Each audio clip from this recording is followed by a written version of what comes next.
हरिओम. आज शनिवार 14 सप्टेंबर 2024.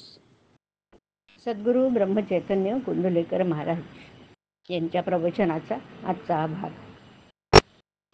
सत्पुरुषाची लक्षणं ऐकूया. महाराज आपल्याला सांगतायत की ही सत्पुरुषांच्या लक्षणामध्ये जो पुष्कळांना मनापासून आवडतो तो मनुष्य चांगला, असा मनुष्य अजरामर होतो. तो निस्वार्थीपणाने राहून मनावर संयम ठेवतो. स्वतःच्या स्वार्थासाठी दुसऱ्याला बुडवण्याचा दुष्टपणा त्याच्याकडून होणंच शक्य नाही. असा सत्पुरुष म्हाताऱ्याला म्हातारा, पुरुषाला पुरुष, बाईला बाई, मुलाला मुलासारखा दिसतो. म्हणजेच जो ज्याप्रमाणे असेल त्याप्रमाणे त्याच्याशी वर्तन असतं. असा मनुष्य कोणाविषयी काही निंदा किंवा स्तुती बोलत नाही. मान घ्यायला योग्य असूनही मानाची अपेक्षा तो करत नाही. स्वतःच्या विकारांवर त्याचा पूर्ण ताबा असतो आणि दुसऱ्यांच्या दुःखात तो त्यांना सुख देण्याचा प्रयत्न करीत असतो. तो सहजावस्थेत राहतो, म्हणजेच उपाधीमुळे बांधला जात नाही. असा योगी मनुष्य खरोखरच मुक्त समजावा. अशा लोकांना संत म्हणतात. आणि ते जी कर्मे करतात ती भगवंताच्या प्रेरणेनेच आणि भगवंतासाठीच असल्यामुळे त्या कर्माच्या पासून जगाचं कल्याण घडतं.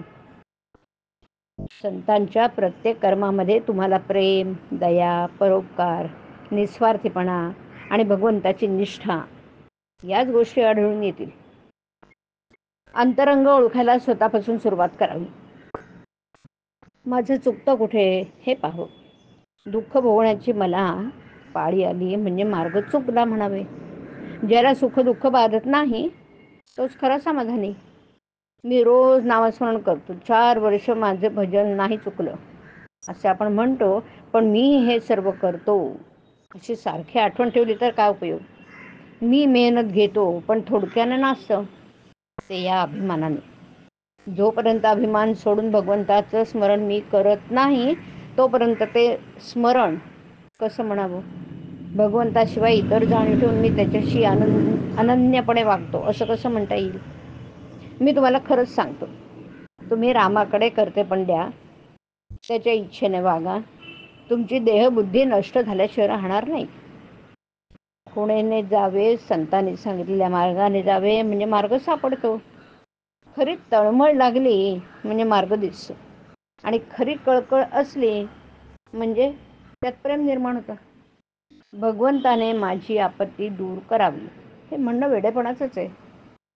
संकट आपत्ती आल्या म्हणून भगवंताला विसरणं हे केव्हाही योग्य नाही. देहबुद्धीचा नाश हा नामाच्या स्मरणात आहे. नामात प्रेम येत नाही याचा विचार करीत राहिलो तर नामाचाच विसर पडतो हे कुठे ध्यानात येतं. उगीच विचार करत नाही बसू. समुद्र ओलांडून जाण्याकरता रामाचं नाव घेऊन जी वीट ठेवली ती राहिली हे लक्षात ठेवा. चमत्कार करणं हे संत लक्षण नव्हे. संत चमत्कार दाखवावा म्हणून चमत्कार करीत नाहीत. हरिओम. हरिओम. तसं हरिओम.